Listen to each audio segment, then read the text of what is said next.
নানা আয়োজনে পালিত হচ্ছে জাতীয় গণহত্যা দিবস।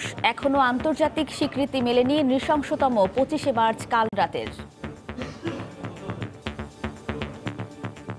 ইউনেস্কোর যে এডিজি মিস্টার পিয়ারে সেন 25শে মার্চকে যুদ্ধ নিষ্ঠুরতার বিরুদ্ধে একটি দিবস হিসাবে বা অন্য কোনো সুইটেবল নামে তারা এটা রিকগনাইজ করতে রাজি আছেন।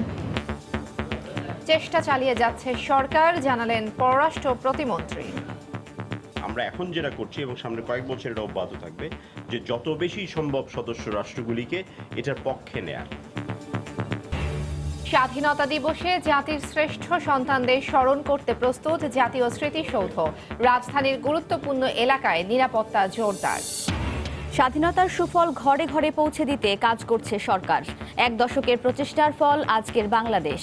স্বাধীনতা পদক প্রদান অনুষ্ঠানে প্রধানমন্ত্রী। বঙ্গবন্ধুর আত্মস্বীকৃত খুনি নূর চৌধুরীকে ফেরত পাঠানোর প্রক্রিয়া শুরু হচ্ছে আজ। সন্ধ্যায় কানাডার আদালতে মামলার শুনানি। কম বেতন ও ক্লাসে পাঠদান নিশ্চিত না হওয়ায় উৎসাহিত করছে কোচিং বাণিজ্যকে। অনিয়ম বন্ধে তৎপর মন্ত্রণালয়। কঠোর হওয়ার তাগিদ শিক্ষাবিদদের।